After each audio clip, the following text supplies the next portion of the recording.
Hello students, welcome again. So we have been studying of studies, that how to make use of studies by Francis Bacon, and in this essay so far we have read that studies can be used in three ways: for delight, for ornamentation and for abilities. And then also for these three purposes, if we spend too much time in for delight, then it is sloth. If you use them too much for ornamentation, then it is affectation. And if we then make use of them too much for ability, then it is also a kind of whim. Then we have three types of men: crafty man, simple man and wise man. Crafty men condemn studies, simple men admire them, and wise men use them.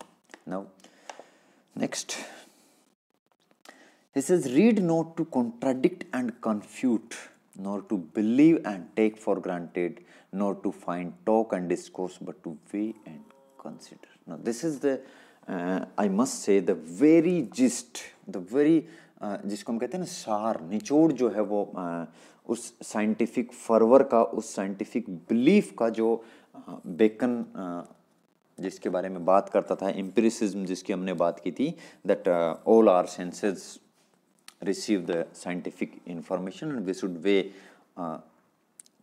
things in the scientific way. He says, read not to contradict and confute. The second thing which he says, that we use studies for ornament. So he says, don't read just to contradict someone and to confute someone's ideas. किसी का विरोध करने के लिए, किसी के साथ तर्क वितर्क करने के लिए we should not read. Nor to believe and take for granted. And don't read to believe what is being written there in the books and take it for granted. He also says, don't read to find a talk and discourse. Don't read for this purpose also, कि you will find new issues, new topics for your talk and your discussions, but to weigh and consider. But study. Why? To weigh and to consider, so that you can weigh, you can judge, you can check the balance of things, that in which side the balance is going down, and consider and decide that how you should do, what you should do or not. Now again, now he comes to the quality of type of books, है ना. अभी तक हमने देखा type of studies, type of persons. Now he comes to type of books. He says, some books are to be tasted, others to be swallowed, and some few to be chewed and digested. Some books are to be tasted. कुछ books जो होती हैं वो test करने के लिए होती है, चखने के लिए होती है ना. जैसे हम चख के छोड़ देते हैं, शादी में जाते हैं ना, कई बार ऐसा होता है कुछ नई डिश होती है जिसका हमें पता नहीं होता ये क्या है, कि चलो थोड़ा सा लेके टेस्ट करके देखते हैं. That is some books are to be tasted, others to be swallowed. और कुछ जो होती हैं जिनको swallow कर लेना चाहिए, जिनको निगल जाना चाहिए. And some few to be chewed and digested. और कुछ थोड़ी सी ऐसी होती हैं जिनको हमें चबा चबा के पचाना चाहिए, है ना. Now he will explain. अब वो एक्सप्लेन करता है कि इस टेस्ट करने से, निगल जाने से और चबाने से उसका क्या तात्पर्य है. That is, some books are to be read only in parts. There are some books which we need to read only in parts, है ना. कुछ बुक्स ऐसी होती हैं जिनको हम पार्ट्स में पढ़ लें तो एनफ है, मतलब टुकड़ों में उसके बारे में हम इंफॉर्मेशन गैदर कर सकते हैं. Others to be read but not curiously. और कुछ ऐसी होती हैं जिनको हमें रीड करने की जरूरत है टोटल, बट नॉट क्यूरियसली. वो निगलना हो गया, है ना. पहला जो था to be read only in parts, जिसके कुछ हिस्सों को हम अगर पढ़ लें तो हमें एक जनरल आइडिया उसके बारे में मिल जाए, या हमें जरूरत इतनी ही होती है. Then some are there which to be swallowed. swallowed means हमने ना टेस्ट देखा, हमने ना उसका कुछ अदर क्वालिटीज देखी, स्मेल देखी, हमने सीधा क्या किया, उसको जीभ पे रखा और निगल गए. So that is some books to be read totally but not curiously. मतलब उनके बारे में कोई without any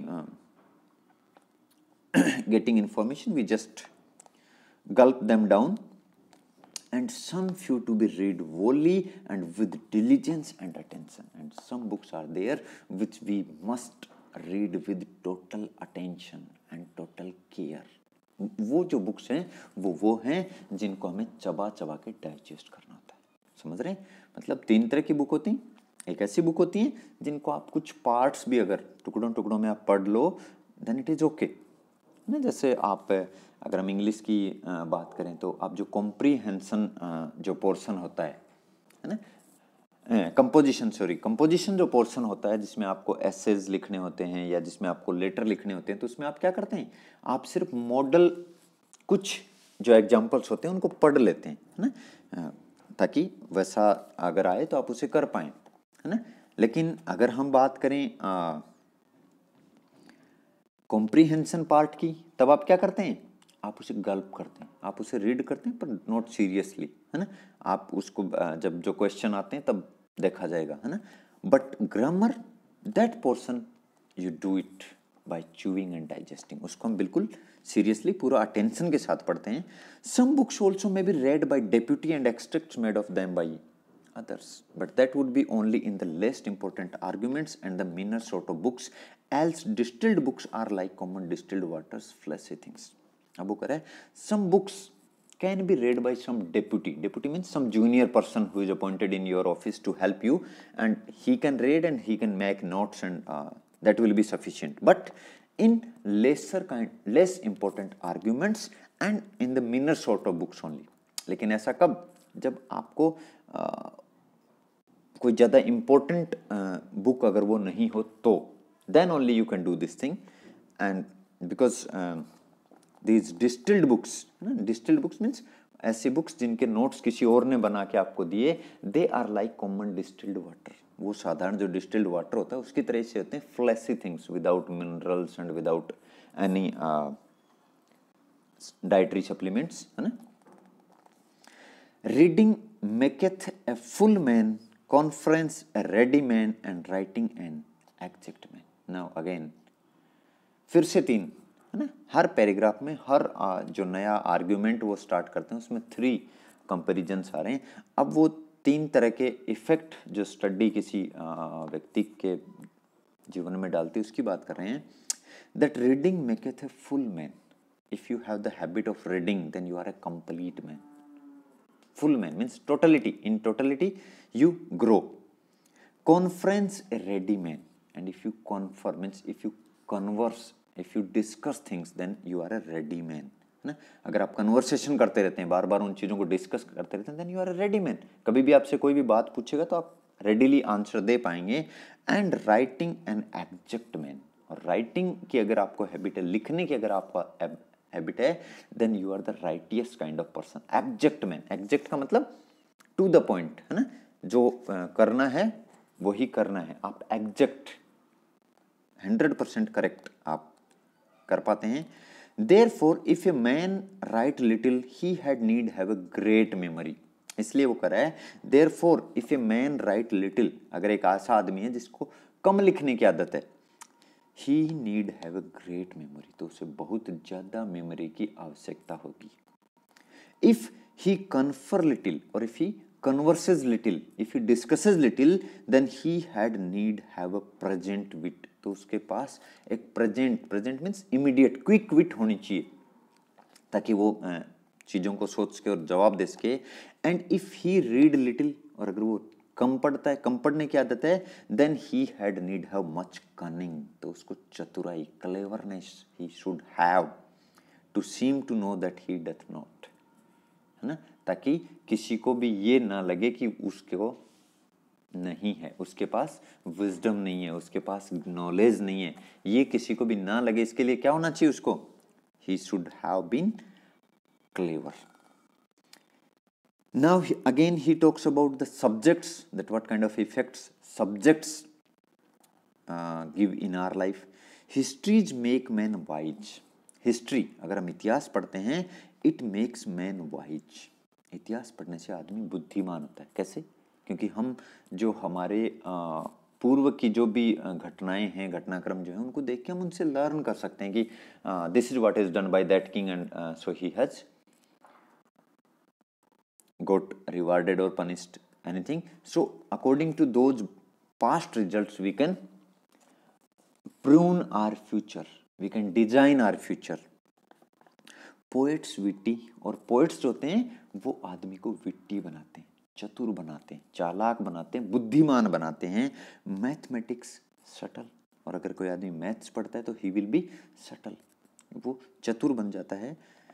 natural philosophy deep, natural philosophy, अगर आप फिलोसॉफी पढ़ते हो, दर्शन शास्त्र का पढ़ते हो, then a person will become deep. होता है ना कई आदमी ये बहुत गहरा गूढ़ बातें करता है, क्योंकि वो उस फिलोसॉफी जो है वो उसके दिमाग में चलती रहती हैं और वो बहुत ही गहराई से सोचता है हर चीज को. मोरल ग्रेव, मोरलिटी, अभी हमने बात की थी ना पंचतंत्र की कहानियां या जो जातक कथाएं थी, अगर आप वो पढ़ते हो, मोरलिटी आप पढ़ते हो, then you become a very grave kind of person, a very serious kind of person. आप हर चीज को पहले उसकी अच्छाई और बुराई ढूंढोगे हमेशा, मतलब हर चीज को आप सीरियसली लेने की एक हैबिट जो है वो आप में डेवलप होती है. And rhetoric able to contend, और रेट्रिक, अगर आप रेट्रिक पढ़ते हो, rhetoric is the art of speech, भाषण देने की जो कला होती है, दैट इज रेट्रिक. तो अगर आप रेट्रिक पढ़ते हो, then you can content, means then you can discuss anything, then you can discourse anything with anybody.